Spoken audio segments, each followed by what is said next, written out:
All right. We are back with the GSMC Wrestling Laureate Podcast, brought to you by the GSMC Sports Network. I'm your host, Eric Rodriguez, here every Monday through Friday, 8 p.m. Pacific Time, 11 p.m. Eastern Time, here to talk about everything in terms of professional wrestling. Just kind of reflect on what we talked about. We talked about my WWE Monday Night Raw review, and now we're going to talk about our WWE NXT preview. So, yeah, it's gonna be awesome. But before we get into any of that, I want to remind you guys to use that super chat to give super thanks to your favorite wrestling fan, Eric Rodriguez. Uh, thank you guys for for obviously every single, podcast you guys tune into, if it's basketball, baseball, football, we obviously appreciate each and every one of you guys. Whether if you got a burning question or a hot take in terms of professional wrestling, or if you just want to get something off your mind here at the GSMC Sports Network on this show, just let it all fly. Let it all fly. We are all ears, so to speak, and we want to make sure your voice is part of the mix. And yeah, don't be shy. It's going to be awesome. And if you really want to make sure your comment, question, gets noticed, why not use that super chat?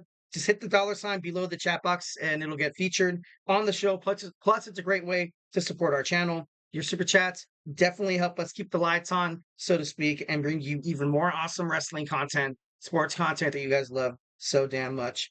We're so grateful for each and every one of you guys, who joins us here daily. Your support makes all the difference. So let's keep the conversation going. Send in those super chats, those super stickers, because you guys are super awesome. And together we will make sure this show is bigger, better, and stronger than ever. And, once again, if the super chat, it's not your thing, you can still hit up the tips and donations link at the GSMCpodcast.net. Shoot me your comments, questions, and concerns. Tell me what you like, tell me what you don't like. Superman punch that like and subscribe button to the show. Follow the show, follow the network, so we can, definitely, touch base more in terms of, your favorite sports shows and stuff like that. All right, so now we're going to talk about WWE NXT. It's airing right now on the USA Network. It's obviously aired already on the East Coast. I got a couple of chats from Logan James K. Hello, hope you're doing well, man. Hope you're having a great night. From Alicia Kern. Hi, hey Eric, hey Alicia. Definitely thank you for tuning into the show. It's always good to see you guys. Tuning in and stuff like that. So so yeah, let's talk about some WWE NXT. All right, tonight on NXT, we have the family taking on the No Quarter Catch Crew. By the family, I mean, Channing Stacks Lorenzo, Luca Cristofino, and Adriana Rizzo taking on the No Quarter Catch Crew. I was born Charlie Dempsey and Ren Sinclair. Charlie Dempsey recently lost a match on TNA against Jonathan Grisham. That was kind of came to a shock to me. After winning the NXT Heritage Cup Championship, from the leader of the family, the Don of NXT, Tony D'Angelo. I was a little shocked. I thought he was going to have more of a, I thought he was going to have more of an impact, more of like a head of steam, some confidence, I guess.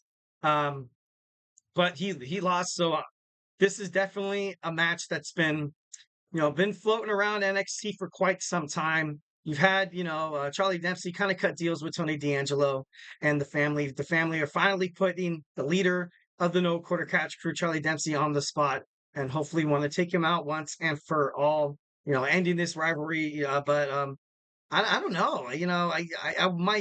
My pick would probably be the No Quarter Catch Crew. But I love the family. I love Stacks. I love Cristofino, and I definitely love Adriana Rizzo. So I think it's gonna be great. It's gonna be great. Next we have Karmen Petrovic taking on Izzi Dame. Definitely love how Izzi Dame has been, she's been kind of, on and off of NXT, but that really honestly doesn't really seem to matter, heading toward like, for her momentum for her career. Karmen Petrovic is also a young rising superstar. But whenever I see Izzi Dame inside the ring, it's hard to ignore such a talented superstar. No, and she also made her way to TNA to challenge Jordan Grace. Obviously, that didn't really turn out because Jordan Grace is a beast. She's the best. But I don't know. Overall, Izzi Dame, she has my respect. She has my respect. And Karmen Petrovic, like I said, she's still young. So I feel like WWE's taking their time with her and her bookings and her character. So I don't know. It should be interesting. It would be kind of crazy to see Petrovic kind of, go to the dark side a little bit, maybe turn heel that would be a huge shocker. A lot of people would not see that coming. But maybe she has a feud with like Natalia or Soruka or something like that. That people are like, hey, isn't this girl like the good guy here? But next we have the Fatal Influence, JC Jane and not Jasmine Nix, the other one. Oh my god, what was her name? Damn it. But we have the Fatal Influence going up against Lash Legend and Miss Jackson of Metaphor. Once again, another, the women's division inside WWE NXT is probably the best. Gotta definitely, give credit to all the, Shawn Michaels and, the general manager, Ava, and, the creative team behind NXT. But yeah, this is going to be a great match. Fatal Influence, JC Jane. I feel like she has the potential to be a champion. She could definitely be the face of NXT. But you just have so many damn great women superstar on the roster. So it's kind of hard. Obviously, Roxanne Perez is on the top. She is the WWE NXT Women's Champion. I believe they did a great job, having her hold the title, and she's been doing a great job. And then also you have Keilani Jordan winning that WWE NXT North American Women's Championship. And she's like the sweetheart of NXT. When you look at her, you just like, you can't help but to root for her. Her style inside the ring, though, the bright colored clothes she wears, it's like that, constant like good and evil story and stuff like that. But I don't know. I feel like JC Jane could definitely hold a championship. Jasmine Nix, she's great as well. And the Last Legend and Miss Jackson, they recently did fight for the WWE Women's World Tag Team Championships and came up short. But they're talented as well. Like I don't know. It's just crazy. It's crazy to kind of bet against any superstar in the women's division on any match on NXT. But if I had to pick a winner, I think to kind of build up momentum toward this newly formed faction, WWE recently trademarked the Fatal Influence. So I think Jasmine Nix is going to pick up the victory. No, JC Jane is going to pick up the victory tonight, and move that faction moving forward. Next, we have Javon Evans, the young OG, hasn't really been seen inside. Maybe he has.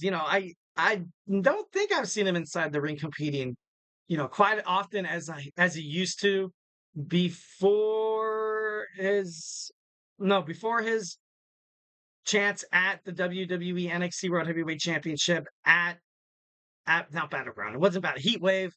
Obviously, he was the one who got pinned, but I don't know. I haven't really a lot of promos. A lot of promos of hey, like you get to know Javon Evans, and Javon Evans is a complete badass.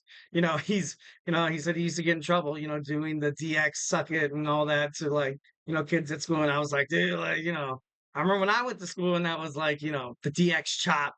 Everybody was doing it. Everybody was quoting Stone Cold Steve Austin, relics, and also you have The Rock, and like it was the attitude there was very powerful, and it influenced everybody so much, and it helped them, kind of branch out to WWE fans that will basically be forever. Because being a wrestling fan, it's passed down from lineages, and or sometimes you stumble upon it, you're like, hey, I like it, it's cool. But 1,010%, I'm rooting for Javon Evans against Joe Coffey. Joe Coffey, ever since they made their way back to NXT, I thought I really had high hopes for them. I had high hopes for them, but turns out, not like I'm not saying that they're like jobbers. I actually do feel like Joe Coffey, he might pick up the victory tonight. Javon Evans is still, very much young. He still has a lot of opportunities ahead of him. Joe Coffey, his faction right now, they need help. They need help. So, kind of, back and forth on who's going to win, tonight. Next, we see Zachery Wentz of the Rascals confronting Wes Lee about what the heck happened when you saw Wes Lee super kick Trey Miguel, also, victimized Zachery Wentz. And it was, it was bad. I ultimately thought this new collaboration between WWE and TNA was going very, very smooth. I thought, kind of heading into their contract October 1st with the CW, I thought it would have been amazing to kind of have the Rascals bounce back and forth because, they have, they're talented, very talented. And Wes Lee with them looked like that he just looks so happy. the fans were enjoying it. He was enjoying it. This high flying group. I don't know. I felt like it was a huge mistake by WWE, but turning Wes Lee heel, kind of like not for the first time in his life, but like kind of late in his kind of his career after he came back as such a baby face. Obviously, couldn't get the job done against Obafemi. He's not allowed to challenge for the WWE NXT North American Championship.